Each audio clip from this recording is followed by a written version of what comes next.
tomorrow, when a black person comes in and the store owner treats him with suspicion or somehow derision or whatever, the next thing is to say racism.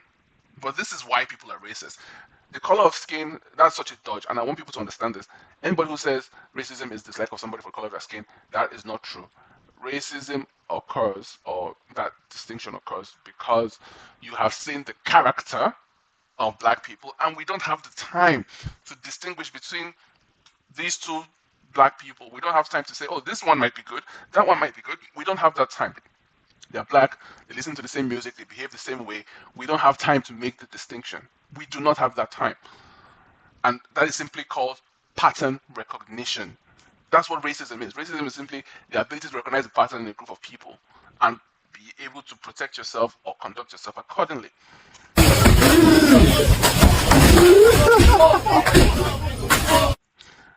The actions they're taking have no value whatsoever. So let's see this. 35 years ago today, Latasha Harlins, 15 years old.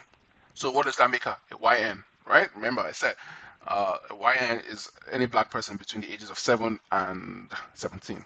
So this is a YN right here. Fatally shot in a Korean shop by store owner Sun Ja-do over a bottle of orange juice. It became a major spark for the 1992 Los Angeles riots. Now, what do we see here in this video? We have an Asian owner and black people causing a mess, right? Same thing. So you have a violent reaction, trying to defend his store. Here, she was fatally shot. So let's just check out a little bit, because obviously this silly page will not tell us the truth. Oh, they have a thread. So let's see. Let's see what the thread was. On March 6, 1991, short life came to a violent end in the midst of racial tensions in Los Angeles and became a major spark. Whatever. So now what?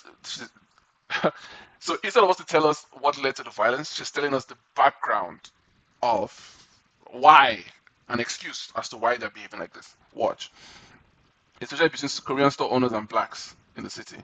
After the change of national immigration laws in '65, a large number of Korean immigrants arrived in Los Angeles, right? And in '68, a Korean store emerged. Okay. And then long-time long-time black residents in the area first welcomed the Koreans. Where's the proof of this? We don't see any proof of that. But eventually grew angry with them because they refused to hire black employees. So let me get this straight.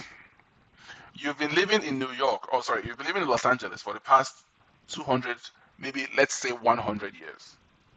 And it takes an immigrant who comes in by virtue of the 1965 Hart-Celler Act, which is designed to replace white people. That already happened in Los Angeles. But let's continue.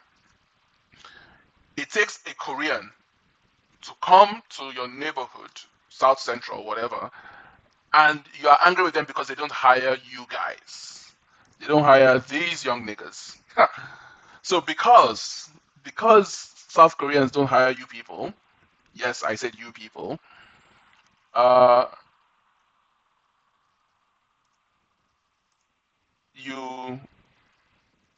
you start stealing and doing violence, right? So let's see. 65% of South Central Korean businesses were Korean owned. 65%. These people don't speak the language, they don't know the custom, they don't know the culture, but they come in and in a generation they own 65% of the businesses. And you've been there. What were you doing other than selling drugs, raping women, robbing stores? Yeah.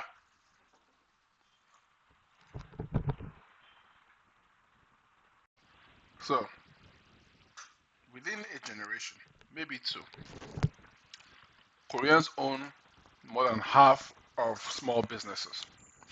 And you've been there for 100 years, which is maybe 5, 6, 7 generations. So, a 1992 survey of these store owners revealed a considerable racial prejudice against black customers and black people in general. Prejudice comes from experience. That's where it comes from. It's a natural reaction. Pass it down to your children, and they are naturally trained to be wary of black people. Koreans argue that the attitudes evolved from high crime rates. Exactly. Asian people are good at detecting patterns. That's one symbol of high IQ. You can detect patterns. That's what racism is. That's why the more likely people to be racist are people with higher IQ, like Asians and white people, because high IQ allows you to recognize patterns because you have long term memory and you can arrange events and sequences into patterns and categories. So that's what happened. So Natasha became a victim of these racial tensions. No, you are telling the story before you tell it. We are telling your lie before you tell the story. Let's see. She entered the store to purchase a bottle of oranges. Watch this. Please, watch this. Latasha, the black, entered a store owned by a Korean family to purchase a bottle of orange juice. Right? As she approached the counter, Sun Jadu accused her of stealing after seeing her place the bottle in her backpack. Why do you put the bottle in your backpack? And it says here, despite her holding the $2 payment, $2 approaching the counter to pay. It's not yours until you pay. Everybody on this planet knows this. Everyone does. Everyone knows. Everyone knows that before you take possession of something, you have to, what's the word? Pay for it. Why are you why are you putting it in your backpack before you pay? This is black people. You are 15 years old. You don't know the custom. You're called a customer because there is a custom in a convenience store.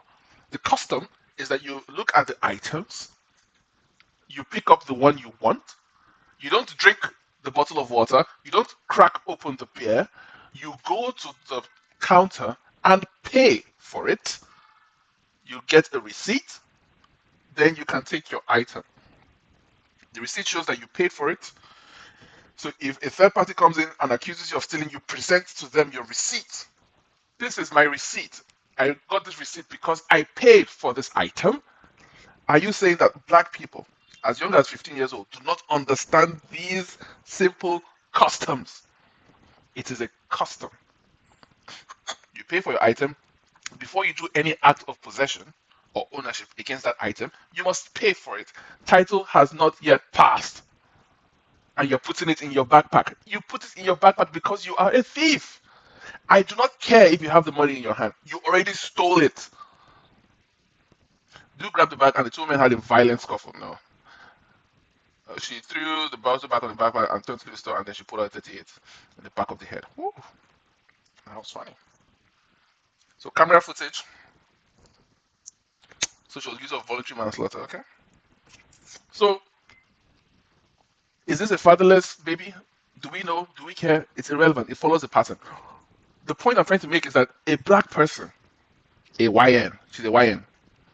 Black people. What is the difference between these people here and Latasha Harlins? There is no difference because they don't understand the custom. The custom is that when you go into a store, you conduct yourself appropriately, you pick up the item you want, you pay for the item you want, and you leave. But she picks up the item and puts it in her backpack. The fact that you have an intention to pay does not take away the fact that you stole it. So you've already stolen the item. So let's see. This is an Asian guy reacting to it. So it was more than just over a bottle of orange juice. The black hit the woman in the face twice with the glass bottle and punched her, knocking her to the ground. She then shot the black.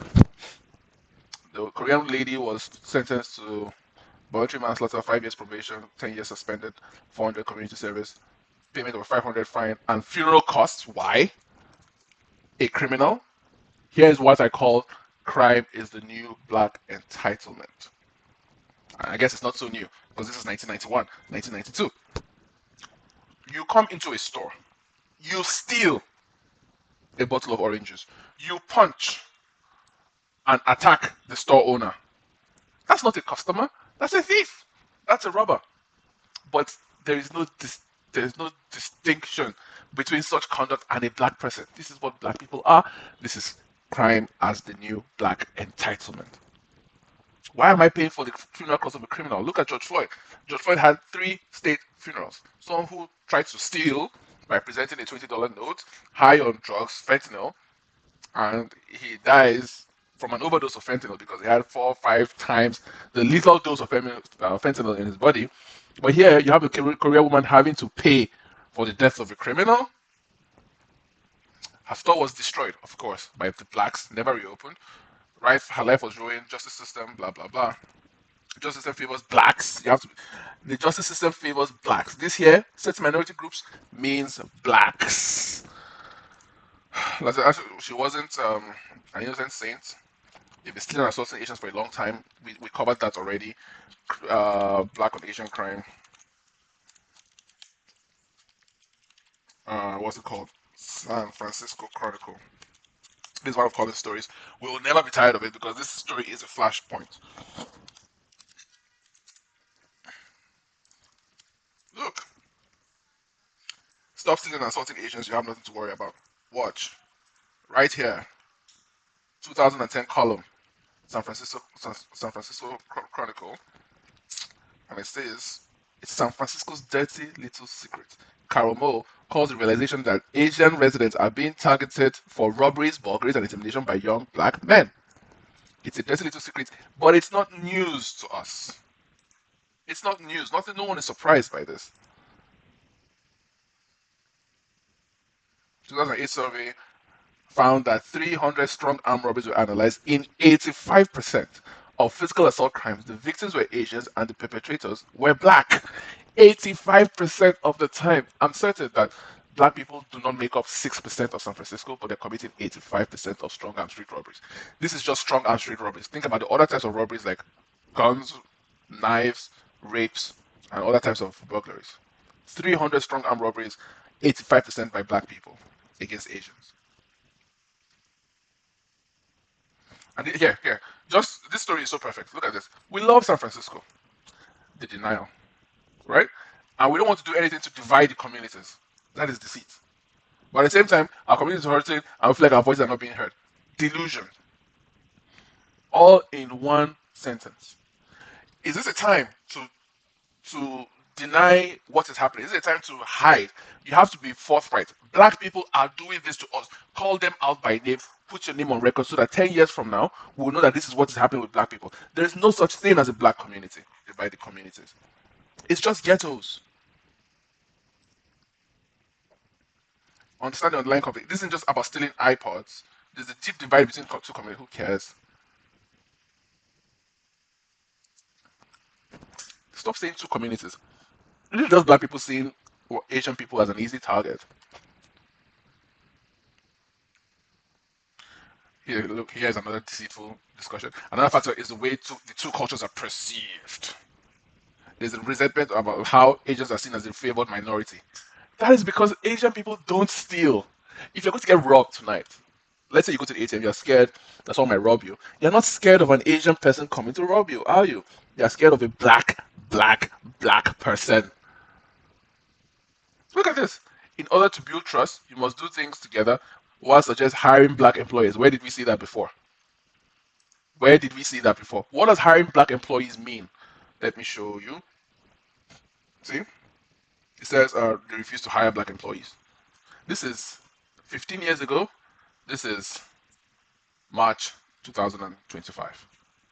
Hiring black people means give us money. That is what hiring black people means. There's a boy. Let's see, football player um, steals from store he works at. Something like this. I've forgotten the boy's name. It wasn't this guy. It was like a high school star. High school. His name was I something. Ish something. Oh my days. I think Google will have it. A local high school football star has been arrested for allegedly committing a robbery at a Wawa. So this is in Philadelphia.